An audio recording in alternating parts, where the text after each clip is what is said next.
بسم الله الرحمن الرحیم. سلام دوستان عزیز، وقت بخیر خدمت تمام عزیزانی که در این چینل حضور دارند. دوستان عزیز، در این ویدیو آموزشی میخوایم نحوی درست نمودن عکس سیدرچار و یا هم عکس پرسنلی و یا استانداردی که در ادارات دولتی و کارهای دولتی در افغانستان به کار میرود برایتان آموزش دهیم. خب دوستان عزیز، در قسمت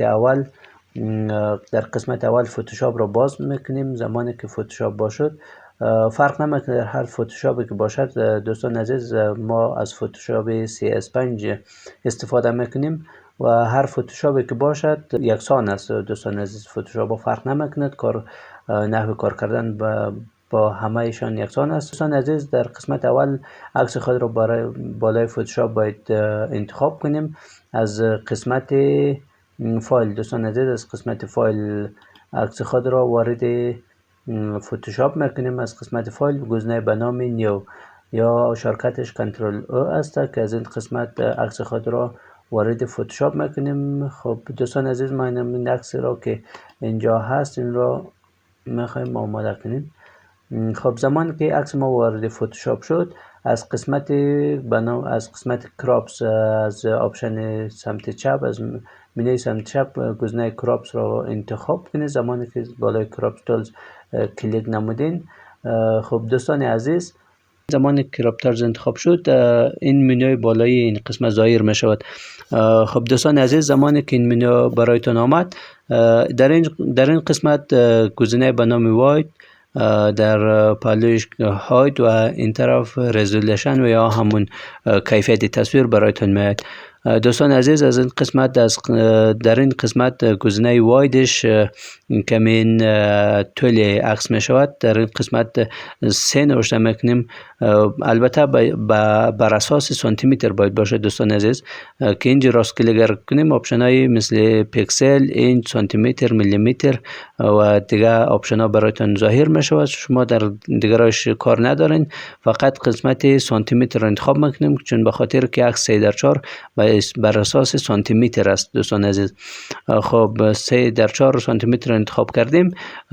در قسمت هاید یا همون ارتفاع عکس که ارتفاعش می شود، گزینه 4 عدد 4 را انتخاب میکنیم. در این قسمت هم قسمت سانتی متر را انتخاب میکنیم.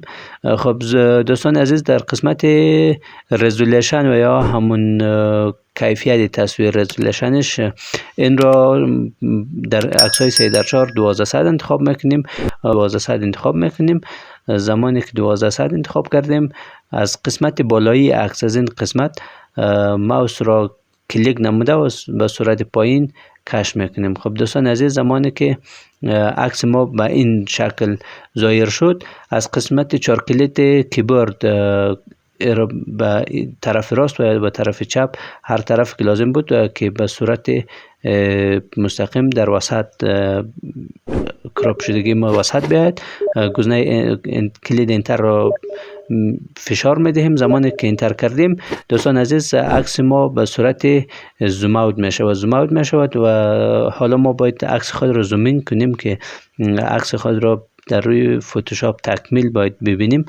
دوستان عزیز، زمانی که زومینگ شد، باز اگر لازم داشته که عکس خود را دوباره تکرار کراپ میکنیم، به خاطر که عکس ما باید به صورت درست این کراپ شود.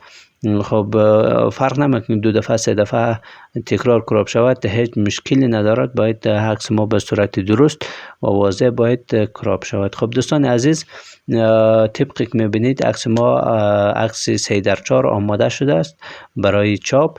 و دوستان عزیز، این بود نحوی درست نمودن عکس 3:4 به همین سادگی و راحتی.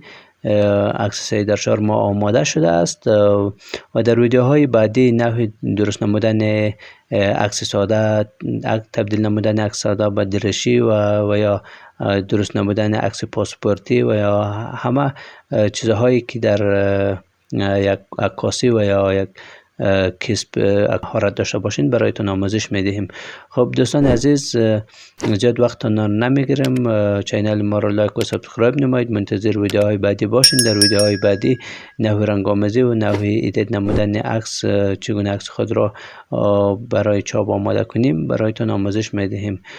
بازم تا ویدیوهای بعدی، خدا نگهدار. یک جهان سپاس.